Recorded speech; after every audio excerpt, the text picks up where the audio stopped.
Our second session is about qualitative and quantitative methods of research and choosing the right statistic test. And for that, our worthy facilitator is Dr. Sumaira Badr. She is the head of health profession and research department at Faisalabad Medical University. She has done her master's in health profession education from the University of Health Sciences and doctorate in health profession education from the University of Ambrosiana. She is well known among students and young professionals for her innovative workshops. Thank you so much, ma'am, for accepting our invitation. We are very honored to have you. Please welcome her to the stage. Assalamu alaikum ji. Thank you so much for inviting me to such a young researchers meeting or gathering where I had an opportunity, and I have my favorite colleagues sitting over here as well. और मुझे थोड़ा सा nostalgia भी हो रहा है क्योंकि I started my career from this university और उस वक्त ये शायद एग्जामिनेशन हॉल था, है ना? यस। तो तब हम यहाँ एग्ज़ाम्स कंडक्ट करवाते थे और आज एक ऑडिटोरियम, तो मेरी कुछ एक नॉस्टैल्जिक फीलिंग्स भी आ रही हैं। Research made easy topic is very interesting. Thanks to doctor Tanzila, उन्होंने एक बहुत मुश्किल चीज़ को बहुत आसान बनाकर हमारे साथ शेयर किया। मेरे हिस्से में जो आप लोगों ने सेक्शन दिया था वो था मेथड्स के बारे में बात करना और थोड़ा सा स्टैट्स को टच करना। हमारे साथ यहाँ पे आज डॉक्टर नूरे किरण भी हैं। She is medical educationist and serving in अब्वा, और इनका पेपर राइटिंग और एडिटिंग में भी बहुत है। अगर आपने कभी एडिटिंग का होना हुआ तो she is very good at it. कि अगर आपके कुछ इंटरेस्टिंग स्टूडेंट्स हैं जो राइटिंग और जर्नल में आपको हेल्प करना चाहते हैं तो शी इज़ देयर। पहली बात, जब हम पढ़ते थे तब रिसर्च इंट्रोड्यूस करवाई जाती थी मास्टर्स के लेवल पे। चूँकि बहुत फास्ट पेस पे हैं हम, आजकल का बच्चा जो है वो हमसे ज़्यादा अच्छा टेक्नोलॉजी को हैंडल कर सकता है, तो आहिस्ता आहिस्ता ये रिसर्च का कल्चर डेवलप करने के लिए उसको बैचलर्स के लेवल पे इंट्रोड्यूस करवा दिया गया। उससे पहले मास्टर्स में पहले रिसर्च की जाती थी, बैचलर्स के लेवल पे आपको इंट्रोड्यूस नहीं करवाया जाता था। चूँकि रैपिडली चेंजिंग वर्ल्ड है, बहुत ज़्यादा इमीडिएट इनोवेशंस आ रही हैं, प्रोग्रेस हो रही है इन एवरी फील्ड, फैब्रिक से लेकर के आप फैशन डिज़ाइनिंग, मेडिसिन, इलेक्ट्रॉनिक्स, किसी की भी तरफ चले जाएं तो आपको रोज़ एक नई चीज़ मिल रही होती है। How can we make it easy? पहला गुर ये है कि आपको हमने इंट्रोड्यूस करवाना है रिसर्च के साथ। जैसे डॉक्टर तंजीला ने पहले कहा, हमें आपसे कोई एक्सपेक्टेशंस नहीं है कि बहुत हाई फाई किस्म का आप काम करके लेकर आएँ। स्टूडेंट्स आते हैं और आके पूछते हैं, मैम मैंने इंटरनेशनल जर्नल में पब्लिश करना है, बताएं मैं क्या करूं? तो मैं से कहती हूँ, भाई अभी तो मैंने भी नहीं किया, तुम कैसे कर लोगे? So do not jump high. Bachelors के लेवल पे जो हमारा काम है टीचर्स का, आपको उंगली पकड़ के इंट्रोड्यूस करवाना है रिसर्च के साथ। बेबी स्टेप्स में करनी है, और पहला कुलिया जो आपने अपनाना है, हमसे पढ़ें, सुने, सीखें, लेकिन एक मेंटोर या गुरु आपको तलाश करना पड़ेगा। आप उसके बगैर आगे नहीं बढ़ सकते। तो आपकी फैकल्टी में बहुत लर्नर्ड टीचर्स हैं यहाँ पे, और जो भी आपकी फैकल्टी में शामिल हैं, आपको अपना आइडिया उनके साथ जाके शेयर करना है, वो उसको रिफाइन करवाएंगे। तो ये जो आपकी उनके साथ मीटिंग्स होंगी ना, आपको होलिस्टिक व्यू हम आज ज़रूर दे रहे हैं, मैं भी बताऊंगी थोड़ा सा, लेकिन ज़रूरी नहीं है कि आप उसमें गुम जाएं और आप आज के सेशन के बाद इतने एक्सपर्ट हो जाएंगे कि आप अपने ओन पे कर सकें। हमें भी अभी तक कोई चीज़ करनी हो तो हमें आपस में भी डिस्कस करना पड़ता है कि क्या ये ठीक चलेगा। इवन कि हम जितने एक फील्ड के लोग हैं, एक दूसरे को बार बार अपनी चीज़ें भेजते हैं, रिवाइज करवाते हैं, फिर हम आगे जाते हैं, क्योंकि जितने बड़े लेवल पे आप जाते जाएंगे, चीज़ें उतनी ज़्यादा आपके लिए थोड़ी स्ट्रिक्ट होती जाएंगी। आपका सबसे बड़ा बेनिफिट ये है कि बीइंग अंडर ग्रेजुएट आपको ये लेयर है, आपको ये आसानी है, आप एक्सपेक्ट भी नहीं करते, और छोटे छोटे प्रोजेक्ट्स भी आपके यूजुअली पब्लिश हो जाते हैं। तो let's start with the methods. Gap identify कर लिया आपने। आप में से कितने लोग बिरयानी अपनी खुद बना लेते हैं? अच्छी वाली? इन्होंने कभी आपको टेस्ट कराई है? कभी नहीं टेस्ट कराई। देख लो, आपके टीचर्स को तो पता ही नहीं कि आप लोग अच्छी बिरयानी बनाते हो। हाँ, ये इनका अपने बारे में खुद ख्याल है, परसीव्ड है। देखा, जब तक आपने अपने टीचर्स को नहीं चेक करा नहीं पता चलेगा। अच्छा जी, कौन बताएगा बिरयानी की रेसिपी क्या होती है? जिसको पता है कि वो बहुत अच्छी बिरयानी बनाता है, जल्दी से फॉरन क्विकली। अभी तो सब बना रहे थे, हद है भी। कैसे बनाते हैं बिरयानी बताएं जी, क्विक 3-4 स्टेप्स में बताना है आपने। चलो आप कौन से वाले से बनाती हो बताइएगा।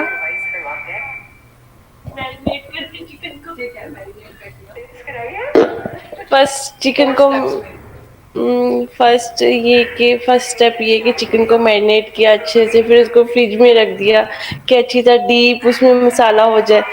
फिर आप अपना मसाला तैयार करो, फिर उसमें चिकन डालो, फिर वो बिरयानी मसाला डालो, सही है। ओवरऑल सारा कुछ करके दम में रख दो।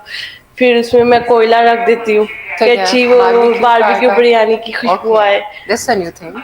फाइन, तो आगे। हम तो इस तरह ही बनाते हैं। और दम कौन चेक करता है कि चावल गला है कि नहीं गला? वो मामा। मामा को दिखाती हो ना, हाँ। किसी को असेस कराती हो, थर्ड Yes. पार्टी आती है बीच में। Yes. नमक भी। यस, ठीक नमक है? भी ठीक, कम सारा हो कुछ। जाए तो डांट पड़ती है। Yes, thank you so much. बिल्कुल। जिस तरह आप अपनी फूड रेसिपीज तैयार करते हैं, जिसका इंटेंशन है उनको पता है बिरयानी बनानी है, और उन्होंने साथ में बड़ी खूबसूरती से कहा मुख्तलिफ तरीक़ों से बनती है। और उनका एक चीज़ ऐसी थी जो मुझे पहले नहीं पता थी कि अगर उसमें आपने स्मोकी देना है तो आप उसको कोयला रख दें। लेकिन ऐन मुमकिन है कि अगर दादा अब्बा खाएं तो वो ये कहें कि ऐसे सड़ी हुई है, इधर से तू इंदी बो आ रही है। So perceptions can be different, but in general जो भी बिरयानी बनेगी, चाहे वो सिंधी बिरयानी हो, चाहे वो बॉम्बे बिरयानी हो, ऑलमोस्ट सिमिलर होएगा, बहुत ज़्यादा डिफरेंस नहीं आता। ठीक है, इंग्रेडिएंट्स वही होते हैं, बनाने का तरीका फ़र्क होता है। आपने गैप्स आइडेंटिफाई किए। इसी तरह जो रिसर्च है, जिस तरह मैंने आपसे पहले कहा कि आपने खुद इंडिपेंडेंटली, जिसने ये कॉन्फिडेंस डेवलप कर लिया ना कि भी मैं तुर्रम खान हूँ और मैं सब कुछ कर सकता हूँ, समझ लो उसका लर्निंग रुक गई है।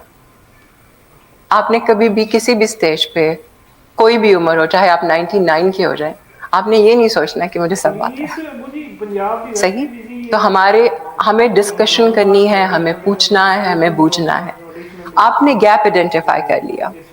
गैप आइडेंटिफाई करने के बाद जो नेक्स्ट स्टेप आता है वो building and phrasing the right and appropriate research question, और वो आप अकेले नहीं डिजाइन कर सकते।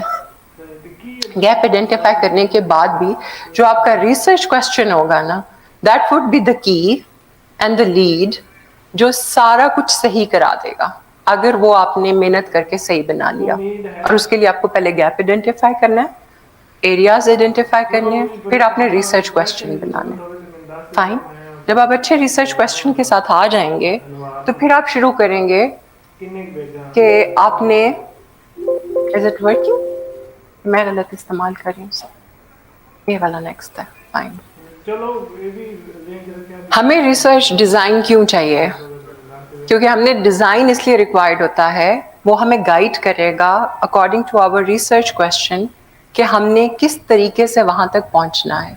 जैसा कि अभी हमारे बहुत प्यारे स्टूडेंट ने क्वेश्चन किया कि उसने रिसर्च कंडक्ट की and she was not satisfied क्योंकि फैक्ट्स और थे और जो उसको फाइंडिंग्स मिल रही थी वो डिफरेंट थी।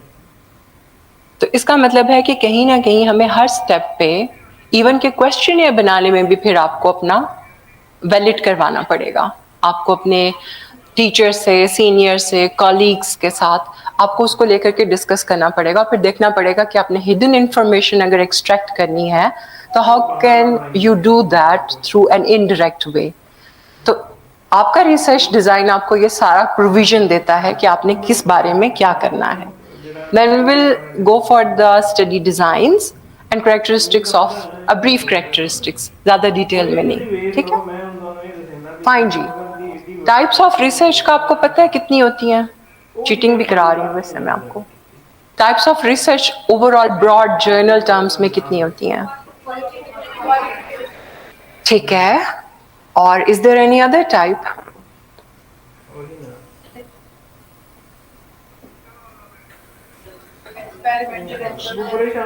Analytical, very good.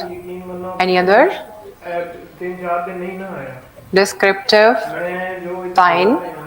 Experimental, randomized control trials, वो इलाका सो रहा है, हेलो वेक अप गर्ल्स। ये वाले एरिया की आवाज नहीं आ रही भी। आपने समझा आप कैमरामैन के पीछे छुप गए हो? आपकी भी आवाज आनी चाहिए थी ना। हेलो क्या होता है जी? रिसर्च की टाइप्स मालूम है क्या होती हैं? ओके फाइन, ओके जी।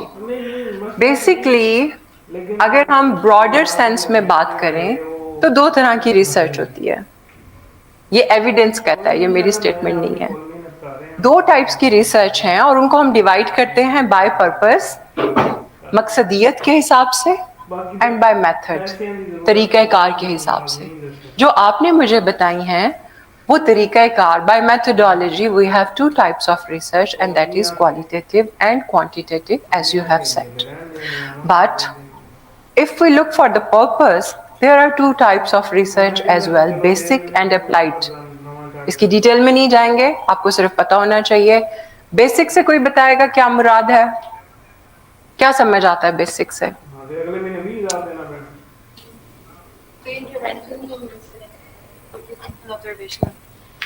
इंटरवेंशन नहीं कोई हम यूज कर रहे होंगे, ऑब्जर्वेशनल काइंड ऑफ स्टडी होगी सिंपल। और अप्लाइड से? अप्लाइड से आपके जहन में क्या आता है? एक्सपेरिमेंटली जो अप्लाई हो जाए, जर्नलाइज्ड हो जाए। ओके हमारे पास बाय मेथड आ गए टाइप्स ऑफ रिसर्च और बाय पर्पस आ गया।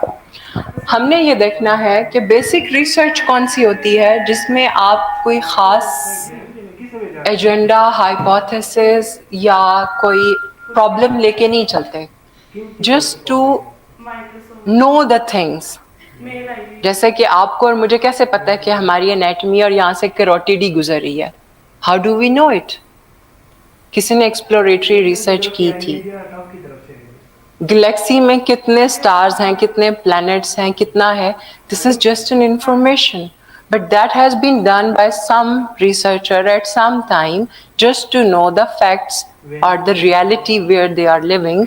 तो बेसिक रिसर्च जो होती है वो undertaken by people based in the universities, choice of topic and objectives determined by the researcher, flexible time scale होता है, purpose to expand the knowledge, just to expand the knowledge। और जो applied है उसका purpose होता है to find the solutions। अब इस वक्त जो ये LED लाइट्स के अंडर मैं और आप बैठे हुए हैं, थॉमस एडिसन ने ये वाला बल्ब तो नहीं बनाया था ना। उसने 200 टाइम्स अटेम्प्ट करने के बाद जो इन्वेंट किया था वो इससे बहुत डिफरेंट था। लेकिन हमारी डिमांड बढ़ती गई, हमारी नीड बढ़ती गई। आज हम एयर कंडीशन रूम्स में बैठे हुए हैं। ये अप्लाइड साइंसेस में आता है। आप ज़रूरत के मुताबिक चीज़ों को ईजाद करते हो, बेसिक आपको पता है और उसके आगे आप उसको एक्सपैंड करते हो। वरना तो आज हम वही एडिसन के बल्ब के साथ बैठे होते हैं ना। तो काम हुआ है क्योंकि हमारी ज़रूरत थी। तो कुछ बेसिक रिसर्च होती हैं, कुछ अप्लाइड होती हैं और ये बाय पर्पस होती हैं। हमने फोकस आज करना है बाय मेथड, क्योंकि आप लोग रिसर्च करने जा रहे हो तो हमने ये देखना है कि हम बाय मेथड स्टडी डिज़ाइंस का क्या कर सकते हैं और हमें कौन से क्वेश्चन के लिए कौन सा स्टडी डिज़ाइन चाहिए होगा। आसान कुलिया है, अगर आप स्टडी डिज़ाइंस की क्लासिफिकेशन पढ़ लेते हैं आपको ओवरऑल आइडिया होना चाहिए, लेकिन जब आप अपना रिसर्च क्वेश्चन फ्रेज करेंगे वो आपको गाइड भी करेगा और आप जब डिस्कस करेंगे तो आपको क्लैरिटी आएगी। उस क्लैरिटी के बाद आप इस काबिल हो जाएंगे कि आप एक अच्छा रिसर्च कंडक्ट कर सकें। स्टडी डिज़ाइन होता क्या है? जिस तरह बिरयानी बनाते हैं या पैनकेक बनाते हैं या आप कोई भी फूड रेसिपी बनाते हैं, उसका एक ख़ास स्टेप है। बड़ी खूबसूरती से उन्होंने बताया था कि पहले मैरिनेट करना है, उसको इतनी देर के लिए रख देना है। अगर आप उसके किसी भी स्टेप में हैंकी पैंकी करेंगे तो आपका एंड प्रोडक्ट सेम नहीं निकलेगा। You have to follow few steps to reach your goal, and same is true for the scientific research as well. इसको साइंटिफिक क्यों कहते हैं और हमें स्टडी डिज़ाइंस की ज़रूरत क्यों पड़ती है? क्योंकि जब आप ये यूनिवर्सल होंगे, आप जब पब्लिश करेंगे तो वो इस चीज़ पे ट्रस्ट करेंगे कि आपने इन स्टेप्स को फॉलो किया है, इसके थ्रू आप वहाँ तक पहुँचे हैं, तो जो रिजल्ट्स आ रहे हैं उनकी कोई वैल्यू है। आप अपनी मनमानी नहीं कर सकते। ठीक है, तो ये सेट ऑफ स्टेप्स है, defined steps that would help us to carry your research to find the problem solution, जो भी आप उसका आंसर तलाश करना चाह रहे हैं। कैसे सेलेक्ट करने हैं आपने स्टडी सब्जेक्ट्स, आपने सैंपल साइज कैसे निकालना है, आपका डाटा कलेक्शन का प्रोसीजर क्या होगा, आपने उसको एनालाइज कैसे करना है, कौन कौन से टेस्ट रिक्वायर्ड होंगे, ये सारा कुछ आपको, इन सारे मसलों का हल और जवाब आपका स्टडी डिज़ाइन देगा। और स्टडी डिज़ाइन सिलेक्शन के लिए सबसे पहले ज़रूरी है अ गुड रिसर्च क्वेश्चन। आपके जब ऑब्जेक्टिव्स क्लियर होंगे तो आगे आपकी good research question, and third is to find the appropriate study design to find the solution for that problem। अगर आप यहाँ तक पहुँच जाते हैं तो डेफिनेटली आप जो भी निकालेंगे, कितना ही वो छोटा एरिया क्यों ना हो या रिसर्च, वो बहुत अच्छा निकलेगा, रिलायबल रिजल्ट्स होंगे। बिल्कुल इसी तरह आजकल हम इसका इस्तेमाल करते हैं ना, आप जहाँ पे भी जाते हैं वो आपको शॉर्टेस्ट वे बताता है, आप जहाँ पे भी जाते हैं वो आपको शॉर्टेस्ट वे बताता है, वो आपको रश के एरिया भी बता रहा होता है। तो ये जो नेविगेशन और ये गूगल मैप वाला ना, आपका स्टडी डिज़ाइन बिल्कुल ये काम करता है आपके लिए। तो ये वो ऐप है, अगर आपने सही ऐप डाउनलोड की अपने सही रिसर्च क्वेश्चन के लिए, तो वो आपको आपके डेस्टिनेशन पे ले जाएगी। तो हमारा स्टडी डिज़ाइन हमारे लिए यही वाला रोल प्ले करेगा, if we are careful and we have discussed everything. ये नहीं कि आप सारा घमातोस मचाने के बाद फिर अपने सुपरवाइज़र के पास आके कहें अब इसका कुछ कर दे, मेरे हाथ से निकल गया। ऐसे नहीं होता। आपने डे 1 से, स्टेप 1 से अपने सीनियर के साथ, जिसको हम गुरुगिरी कहते हैं, आपने गुरुगिरी के साथ चलना है, फिर आप सीख सकेंगे। By the time you land in masters, तो आपका अंडरस्टैंडिंग रिसर्च के बारे में बहुत साउंड होगी उन लोगों की निस्बत जो फर्स्ट टाइम मास्टर्स में करेंगे। तो इस तरह ये बिल्ड अप ऑन करता है, एक दिन में कभी भी कोई किसी चीज़ का माहिर नहीं बनता, आपको ग्रेजुअल स्टेप्स में चलना पड़ेगा। फाइन जी, हमारी जो क्लासिफिकेशन है बेसिकली आप ही लोगों ने मुझे बताया, डिस्क्रिप्टिव आती है और एनालिटिकल है। डिस्क्रिप्टिव राइटिंग स्कूल कॉलेजेस में हम करते थे। क्या होती है डिस्क्रिप्टिव राइटिंग?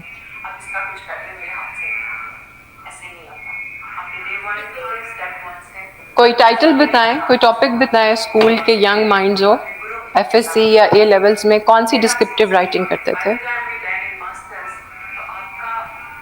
ऐसे राइटिंग में कोई टाइटल टॉपिक बताओ। करप्शन आ गई, हॉली बुक आ गई, और यूथ एंड सोशल मीडिया। क्या लिखेंगे डिस्क्रिप्शन में यूथ एंड सोशल मीडिया में?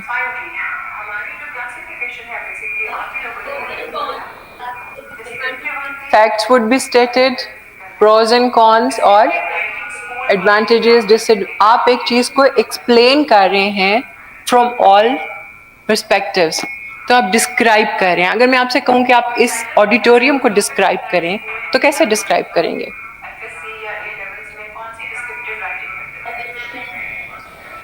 जो जो चीज़ें इसमें हो सकती हैं, आप एक एक चीज़ को इस तरह से एक्सप्लेन करेंगे कि अगर मैं इस ऑडिटोरियम में नहीं आई और मैं इसको पढ़ रही हूँ तो मुझे पता चल जाए और मैं उसका एक इमेज बना सकूँ।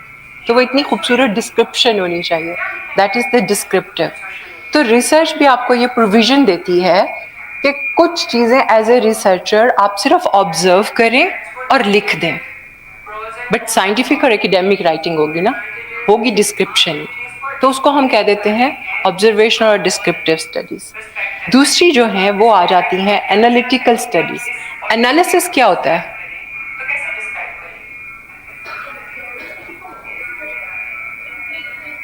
कंक्लूजन और डिफरेंट पर्सपेक्टिव से देखना और कंपैरिजन आता है एनालिसिस में। बिफोर एंड आफ्टर का, अगर मैं आपसे कहूँ कि ये जो नया ऑडिटोरियम है और जो आपका पहले वाले ऑडिटोरियम थे, इनका एक कंपैरिजन मुझे लिख कर दिखाएं, तो उसमें क्या क्या कुछ आएगा? आप उनकी डिफरेंट चीज़ों को आपस में कंपेयर करेंगे, आप लिखेंगे और कोई एक एनालिसिस देख के कुछ बताएंगे कि किसकी क्या क्या खूबियाँ हैं और किस में क्या क्या कुछ नहीं था। अगर नया बना है तो क्या उसमें वो जिद्दत है जो पहले में नहीं थी, और वो क्या आप उसको डिफरेंट एंगल से देख रहे हैं और एनालाइज कर रहे हैं क्योंकि आपके पास कंपैरिजन ग्रुप है। ऐसे ही है। तो इसी तरह जो साइंटिफिक राइटिंग्स हैं जिसमें जो मेथड्स बताए जाते हैं, उसमें प्रीलिमिनरी जो बेसिक्स मेन है वो एक डिस्क्रिप्टिव रिसर्च आ जाती है, एक एनालिटिकल आ जाती है। ये ब्रॉड क्लासिफिकेशन आपको बता रही। एनालिटिकल में वो कहते हैं दो तरह की होती है, एक ऑब्जर्वेशनल होती है जिसमें आप कोई छेड़छाड़ नहीं करते, जो हो रहा होता है जैसे हो रहा होता है जिस तरह हो रहा होता है आप उसको आपस में, जैसे हमने ये दो ऑडिटोरियम कंपेयर कर लिया, हमने कोई छेड़छाड़ नहीं की, ऐसे ही है। एक वो होगी जिसमें हम एक्सपेरिमेंटल करेंगे, हम कुछ इंटरवेंशन करेंगे, कोई तजर्बा करेंगे और फिर उस तजर्बे को दूसरे से कंपेयर करके देखेंगे। दूसरा भी तजर्बा हो सकता है और दूसरा ऐसा भी हो सकता है कि हम उसमें कुछ भी ना करें। फाइन। तो basically we have two main classifications, descriptive studies and analytical. Analytical को आगे हमने दो में डिवाइड किया और वो कौन सी है? ऑब्जर्वेशन में हमारे हाथ खड़े हैं, हम किसी चीज को छेड़छाड़ नहीं कर रहे और जो हो रहा है उसको हम कंपेयर करके लिख रहे हैं। एक्सपेरिमेंटल में हम थोड़ा सा छेड़छाड़ करेंगे, साइंटिफिक, विस्लिंग वाली नहीं, ठीक है। और उसमें हम आराम से फिर ये देखेंगे कि उसमें क्या होने जा रहा है और फिर हम उसको साइंटिफिक राइटिंग में ले आएंगे। यहाँ तक हम क्लियर है? ये ब्रॉड जर्नल क्लासिफिकेशन है जिसके आगे अब आगे इसकी कुछ ब्रांचेस निकल आएंगी जैसे ट्रीज की होती हैं, इसलिए घबराना नहीं है, आराम से आगे चलेंगे। हमने ऑब्जर्वेशनल पढ़ी, सॉरी ऑब्जर्वेशनल थी, और यहाँ पे हमने पढ़ लिया डिस्क्रिप्टिव है और ये एनालिटिकल है। यहाँ तक तो याद था ना आपको? अब डिस्क्रिप्टिव में वो उनकी हमें टाइप्स बता रहा है कि किस किस किस्म की हो सकती हैं। इकोसिस्टम क्या होता है? और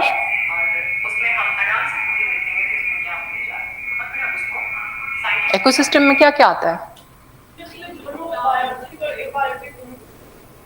सारा कुछ होता है। आपकी universe, microbes, living beings, non living, everything which is constituting this universe and planet earth is called ecosystem. अगर उसमें से कुछ भी, क्या कहा जाता है, अगर हनी बीज खत्म हो जाए तो कितनी देर तक ह्यूमन लाइफ खत्म हो जाएगी अगर सारी हनी बीज खत्म हो जाए? Have you read that? आपने नहीं पढ़ी हुई है फाइंडिंग? उसमें ये है, मतलब आप एक दूसरे से, हम लोग इतने लिंक्ड हैं इस इकोसिस्टम में कि अगर आपका कोई भी फ्रॉग्स भी खत्म हो जाए तो कुछ ना कुछ हो जाएगा हमें, क्योंकि वो बहुत सी चीजों को खा पी जाते हैं। तो हर चीज का कोई ना कोई एक मकसद है। छोटे होते कितने लोगों ने वो स्टोरी पढ़ी हुई है जिसमें कहा जाता है कि बत्तो बेगम होती थी और डब्बू मियाँ होते थे, कि उसका एक मकसद होता है जो एवरीबडी इज इम्पॉर्टेंट और हर चीज की एक मकसद है जिसके लिए इसको क्रिएट किया गया है। There is nothing anything on this planet without any purpose. तो इकोलॉजिकल स्टडीज वो होती हैं जो आप इकोसिस्टम और उससे रिलेटेड करके करते हैं, उसमें वो डिस्क्रिप्टिव में आ जाती हैं। केस रिपोर्ट क्या होती है? यूनिक केस जो कि हट के रिपोर्ट हो रहा है, तो उसको आप केस रिपोर्ट करेंगे। जिस तरह की अभी रिसेंट एग्जांपल में हम ये ले सकते हैं कि कोविड की केस रिपोर्ट आई थी और नहीं पता चल रहा था कि क्या है, और फिर कई केस रिपोर्ट्स आई, किसी में न्यूरोलॉजिकल सिम्टम्स आ रहे हैं, किसी में लंग्स के आ रहे हैं सिम्टम्स। तो वो जो एक यूनिक केस रिप्रेजेंट करता है कहीं पे भी हो, लेकिन सबसे पहला केस रिपोर्ट कहाँ पे हुआ था? चाइना में। तो हमारे पास ये भी पता है कि केस रिपोर्ट वो होती है जो बहुत हटके, और फिर उसके बाद आप देखेंगे वो किस तरह पैंडेमिक बन गया, लेकिन पहली केस रिपोर्ट वहाँ आई थी। केस रिपोर्ट के बाद अगर उसी तरह के सिमिलर केसेस आते चले जाएंगे, चाइना के जिस प्रोविंस में आया था उससे मिलते जुलते और केसेस आने लग गए, तो वो केस सीरीज बन गई कि ये एक नहीं भाई, ये तो कई निकलते आ रहे हैं। तो वो जो फिर सिमिलर केसेस रिपोर्ट होते हैं उनको हम केस सीरीज के नाम से छाप देते हैं। आप पढ़ेंगे तो आपको कोविड की केस सीरीज भी मिल जाएंगी पब्लिश्ड, कि जहाँ पे वो बहुत इनिशियल ईयर 2019 में आई थी नवंबर में, और 2020 में फिर ये फिर पैंडेमिक में चला गया था। और क्रॉस सेक्शनल कट सेक्शन होता है, और उसकी बड़ी एक फेमस मिसाल है कि जिसमें आप एप्पल को दरमियान में से कट करते हैं तो आपको उसके अंदर का जो कुछ जैसा नजर आ रहा होता है, इट्स जस्ट अ स्नैपशॉट। जिस तरह ये जो हमारे फोटोग्राफर्स ले रहे हैं तो ये एक लम्हा मुकैयद कर रहे हैं। इसी तरह आप जब क्रॉस सेक्शनल स्टडी करते हो तो आप उस क्रॉस सेक्शन में उस वक्त वहाँ देयर एंड देन जो हो रहा होता है सिर्फ उसको ऑब्जर्व करते हो, ना आपको आगे का पता है ना पीछे का पता है, और जो नज़र आता है आप उसको डिस्क्राइब कर देते हो। फाइन, तो वो डिस्क्रिप्टिव क्रॉस सेक्शनल आ जाएगी। ज़रूरी नहीं है कि आप इनका रट्टा लगाएं या आप इनको याद रखें, क्योंकि ये चीज़ें इजीली अवेलेबल हैं। हमें इनकी ज़रूरत तब पड़ती है जब हमने अपनी स्टडी के लिए अपना पर्पस के हिसाब से उसमें से एक पिक एंड चूज करना होता है, तो वो आप बाद में कर लेंगे। आपको सिर्फ मेन पर्पस पता होना चाहिए कि किस किस के लिए होती हैं। जब हम एनालिटिकल में जाते हैं तो एनालिटिकल में सबसे पहले आ जाती है जी क्रॉस सेक्शनल। जब हम दो ग्रुप्स को कंपेयर करेंगे, जैसे हमने ऑडिटोरियम्स को किया तो वो हमारा क्रॉस सेक्शनल था, लेकिन वो कंपैरेटिव था, हमने दो को किया। ठीक है, केस कंट्रोल क्या होता है और कोहॉर्ट क्या होता है?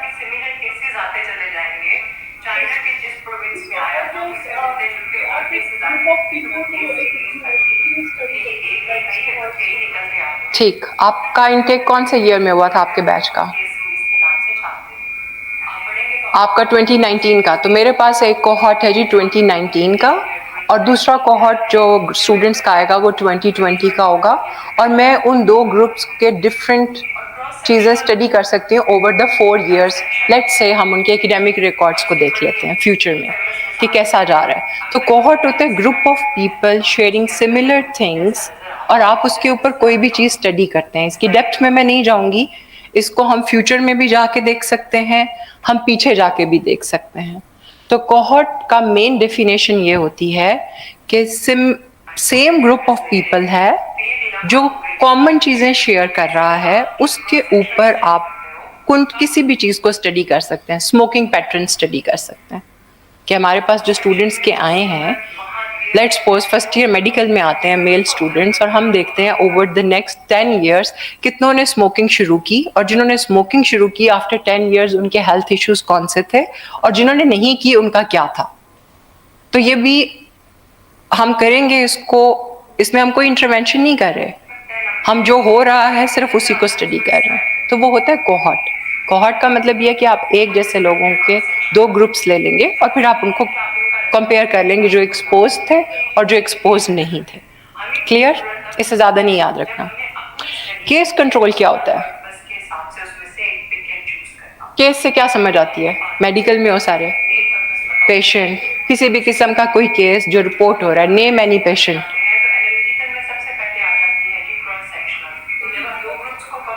एक्जिमा का चलें, और स्कैबीज और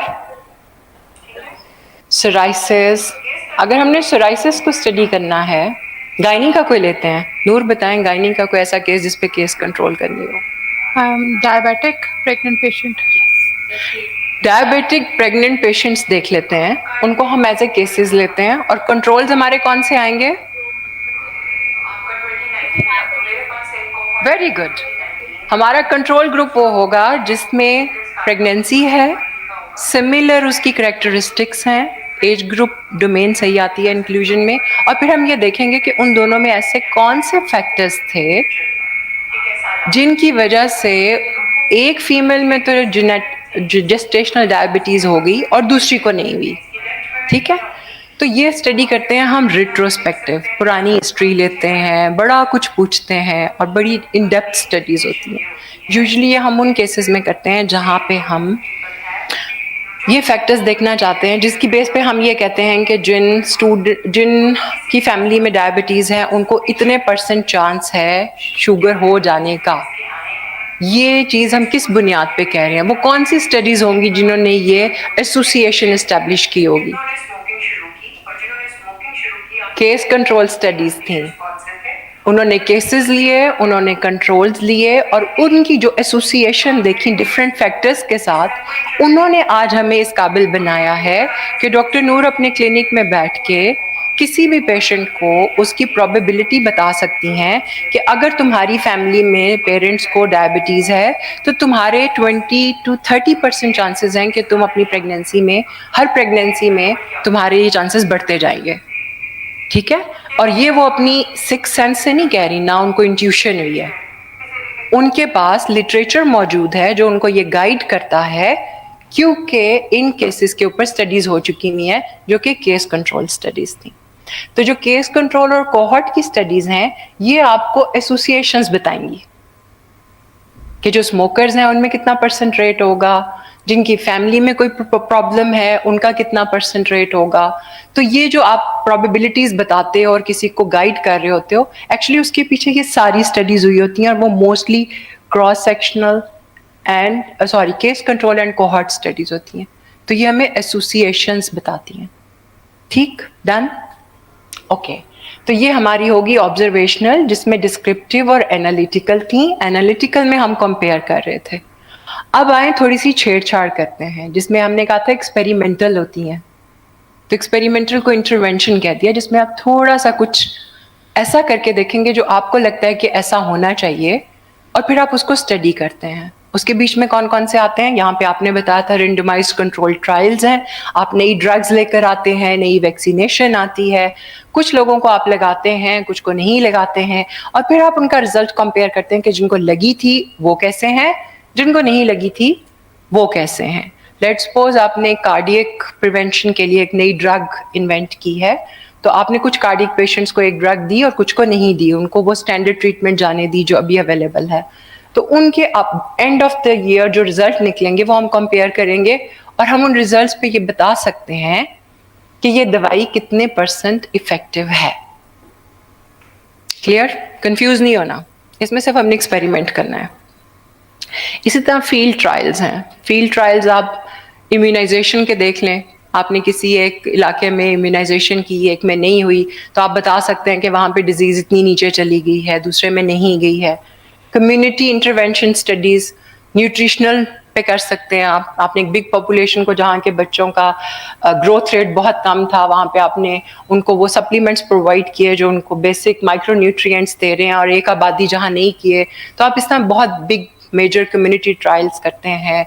लेकिन ये बहुत बड़ी फंडेड प्रोजेक्ट्स होते हैं और बहुत बड़े लेवल की होती हैं। लेकिन आपको बताना मुराद ये है कि यहाँ पे आप इंटरवेंशन कर रहे हैं, लेकिन उसका एक पर्पस है, उसके पीछे एक रिसर्च क्वेश्चन है, और आप उसका आंसर ढूंढने जा रहे हैं। फाइन। तो अभी तक हम रिपीट करेंगे, हमारे पास मेजर दो चीजें थी, एक थी ऑब्जर्वेशनल, एक एक्सपेरिमेंटल। ऑब्जर्वेशनल की दो टाइप्स कौन सी थी, descriptive and analytical. Very good. और इंटरवेंशन में हमने जो एक्सपेरिमेंटल बोला था, उसमें हमारे पास तीन डोमेन्स आ गए, क्लिनिकल ट्रायल्स, और आप कम्युनिटी ट्रायल्स भी कह सकते। एग्रीड? इतनी सी बात थी, ऐसी परेशान हो रहे थे। ठीक है, डन, यहां तक तो कोई एम्बिग्यूटी नहीं है। फाइन। अब आपने ये देखना है कि उनका हर स्टडी का ऑब्जेक्टिव क्या है, वो स्टडी डिजाइन हमें देता क्या है। ऑब्जर्वेशन दो है ना, observation and experimental. Observational studies जो होती है ना, जो डिस्क्रिप्टिव आप करते हो, वो हमें फ्रीक्वेंसी ऑफ द डिजीज का पता बताती हैं, क्या कुछ हो रहा है, किस तरह हो रहा है, कहाँ ज्यादा हो रहा है। अब डेंगू के आपके पास जो केसेस रिपोर्ट होते हैं, वो अगर पब्लिश करें तो वो आपको क्या बताएंगी, फ्रीक्वेंसी बताएंगी, कौन कौन से इलाके ज्यादा हैं। इसका मतलब है कि वहां पे आपको टारगेट करना है, आप जाके वहां पे स्प्रेस करवाएं, उधर की पॉपुलेशन को पकड़ें, क्योंकि उस इलाके से ज्यादा केसेस रिपोर्ट हो रहे हैं। तो जो डिस्क्रिप्टिव स्टडीज हैं वो कहीं ना कहीं आपको फ्रीक्वेंसी बताती हैं, आपको डिस्ट्रीब्यूशन बताती हैं, जैसे मैंने अभी बताया, और डेवलपिंग द हाइपोथेसिस, आप उसकी बेस पे कोई ना कोई हाइपोथेसिस जनरेट कर सकते हो to study it further through cohort और केस कंट्रोल स्टडीज। तो आपको उसके हाइपोथेसिस जनरेशन में भी मदद देंगी आपकी डिस्क्रिप्टिव स्टडीज। ये स्लाइड्स अवेलेबल है, आप ले सकते हो बच्चे, आप सना से कहना आपसे शेयर कर देगी। दूसरे हैं जी ऑब्जर्वेशनल एनालिटिकल, जिसमें हमने कंपैरिजन करना था। वो हमें क्या हेल्प करेगा, वो जो हम यहाँ पे हाइपोथेसिस डेवलप कर रहे थे ना, यहाँ पे वो हमें टेस्ट करने में मदद देगा, क्योंकि हम उनको कंपेयर कर रहे हैं। लेट्स सपोज मेरा हाइपोथेसिस ये है कि इस ऑडिटोरियम में सिटिंग कैपेसिटी ज्यादा है as compare to the earlier one. तो जब हम उसको कंपेयर करेंगे तो मेरा हाइपोथेसिस या तो सही निकलेगा या गलत निकलेगा। तो मैं टेस्ट कर रही हूँ अब, क्योंकि मैंने सिर्फ पहले देखा था और मैंने गिनती नहीं की थी। अब मैं उसको जब कंपेयर करूंगी, स्टैट्स लगाऊंगी, बाकी फ्रीक्वेंसीज देखूंगी, तो मेरे रिजल्ट्स मुझे बताएंगे कि ये वाला ऑडिटोरियम पहले वाले से कितना अच्छा है। तो मैं अपना हाइपोथेसिस टेस्ट कर रही हूँ। इसी तरह आप डिजीजेज में देखेंगी। लेट्स सपोज आपका हाइपोथेसिस है कि जो लोग विटामिन सी ज़्यादा लेते हैं या कैल्शियम ज़्यादा लेते हैं, they have good immunity and they did not have the Covid. अब आप स्टडी करेंगे, फिर आप उसका हाइपोथेसिस निकालेंगे, और फिर जब आप उसको टेस्ट करेंगे ऐसे लोगों से जिन्होंने नहीं खाई हुई थी कैल्शियम, तो आप कोई ना कोई कंक्लूजन निकाल सकते हैं। और जो मैंने आपको पहले बताया कि केस कंट्रोल और कोहॉर्ट हैं, वो एसोसिएशन इस्टेब्लिश करने में मदद देती हैं कि वो लोग जो कोई ख़ास एक्सरसाइज, जिस तरह कहा जाता है कि जो लोग डेली एक्सरसाइज करते हैं, वीक में 5 डेज जाते हैं, they get long life, healthy life, bone strong होती हैं। तो ये एसोसिएशन हमें कौन बताता है? ये उन्हीं स्टडीज़ के रिजल्ट्स ने हमें बताई हुई हैं, कोहॉर्ट और केस कंट्रोल ने। तो वो हमें एसोसिएशन इस्टेब्लिश करने में मदद देगी। जैसा कि आजकल कहा जाता है, आपके डोमेन में आ जाता है, विटामिन सी सीरम लगाने से आपकी स्किन में ग्लो आता है। ठीक है, तो हम क्या करेंगे कि हम कंपैरिजन करेंगे, कंपैरेटिव स्टडी करेंगे ना, उनको जो नहीं लगाते और वो जो लगाते हैं, और उनका बहुत सी चीज़ों को हम सिमिलर रखेंगे ताकि उसमें कोई बायस ना आए, और फिर हम सीरम के इफेक्ट्स देखेंगे कि आया कितने हैं। ठीक है, तो ये चीज़ हमें फिर बताएगी कि really vitamin C serum effective है या नहीं है। तो आप कंपैरिजन करते हैं। लास्ट है जी हमारा एक्सपेरिमेंटल इंटरवेंशनल। वो आपको स्ट्रेंथ ऑफ एसोसिएशन बताता है।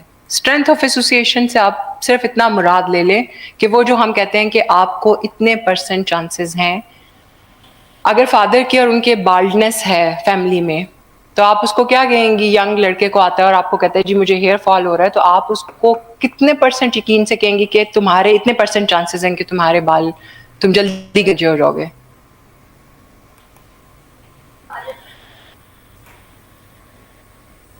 तो ये जो आप स्ट्रेंथ ऑफ एसोसिएशन बता रही हैं ना, इतने कॉन्फिडेंस से उसको बता रही हैं हिस्ट्री लेने के बाद, वो यहाँ से आपकी स्ट्रेंथ ऑफ एसोसिएशन निकलेगी कि कितने % चांसेस उसमें होंगे जिसके प्रीडिस्पोजिंग फैक्टर्स ऑलरेडी हैं, क्योंकि वो साइंस आपको पहले गाइड कर रही है, आपने लिटरेचर पढ़ा हुआ है, इसलिए आपको पता है।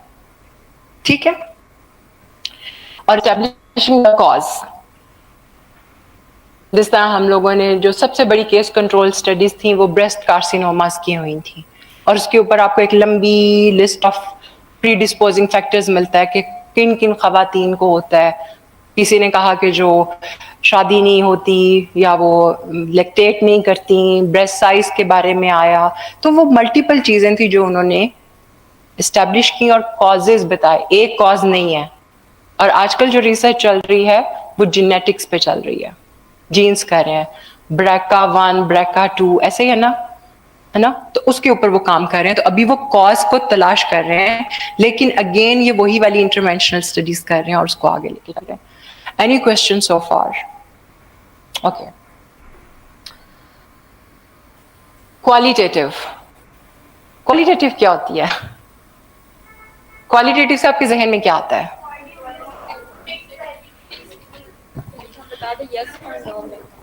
नंबर्स नहीं होते, और we cannot count it, figures नहीं होते। आप में से सब्जी फल कौन लेने जाता है? चलो कपड़े तो लेते हो ना, कपड़े कौन कौन लेने जाता है? तो वो जो अम्मियों के साथ जाती हैं, बचपन से हमने अम्मी को क्या देखा था कि ऐसे अभी वो खोलते हैं तो वो क्या कर रही होती हैं? वो पूछती कुछ नहीं है उससे, वो अपना बोल रहा होता है, और वो ऐसे कर रही होती हैं।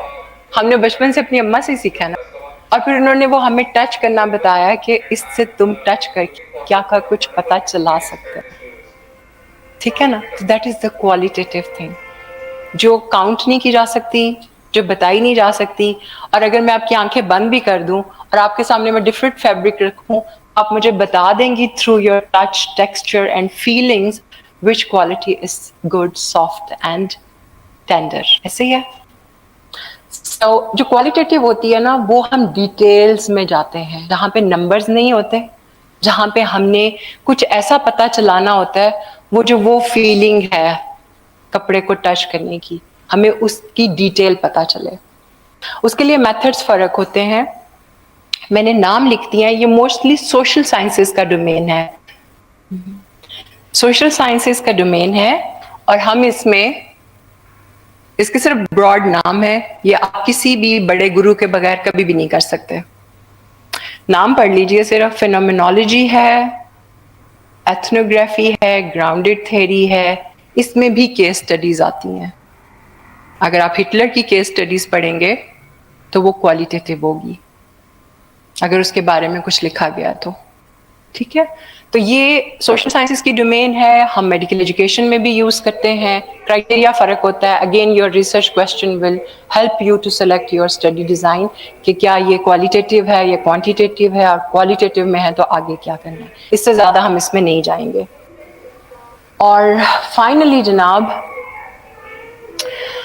जो स्टैटिस्टिक्स हैं उसके बारे में मैं आपको बता दूं। क्वांटिटेटिव के लिए हमारे पास जो स्टैट्स आते हैं वो मोस्टली हम प्रेजेंट करते हैं, आपने आर्टिकल्स भी देखा होगा, कौन सी कॉमन फॉर्म है वहां पे प्रेजेंटेशन की, ग्राफ्स, टेबल्स और पाई चार्ट्स। ये क्वांटिटेटिव की वो डिस्क्रिप्शन है स्टैटिस्टिकल, जिसमें आप फ्रीक्वेंसीज देते हैं, जिसमें आप डिस्ट्रीब्यूशन दिखाते हैं। और अगर हम दो ग्रुप्स को कंपेयर करें तो हमने ये देखना होता है कि किस ग्रुप में रिजल्ट्स कैसे आए। वहां पे एक प्यारा सा नाम है, उसको कहते हैं काई स्क्वायर टेस्ट, वो हम लगा देते हैं। लेकिन एक बात हमेशा याद रखें कि इसमें भी हमें स्टैटिस्टिशियन की हेल्प चाहिए होती है, हम अभी तक खुद भी लेते हैं। हमें ओवरऑल व्यू जरूर है कि कौन सा टेस्ट कहाँ पे क्या करता है, लेकिन हमें अभी भी स्टैटिस्टिशियंस की हेल्प लेनी पड़ती है। एसोसिएशंस के लिए डिफरेंट टेस्ट लगते हैं और वो भी आपके डोमेन से बहुत बाहर हैं। तो आपको बेसिकली फ्रीक्वेंसीज का पता होना चाहिए, डिस्ट्रीब्यूशन का पता होना चाहिए, पाई चार्ट इनको कैसे रिप्रेजेंट करते हैं पढ़ना आना चाहिए आपको, और काई स्क्वायर क्या बताता है, स्ट्रेंथ बताता है कि किस ग्रुप का रिजल्ट्स ज़्यादा डोमिनेटिंग है और वो पॉजिटिव आते हैं।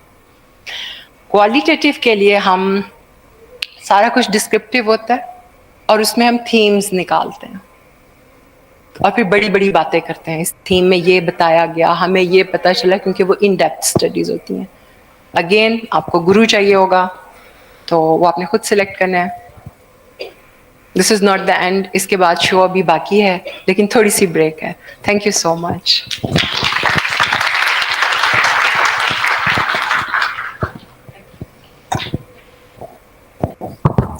Thank you so much, Dr. Sumaira. This was really very informative session.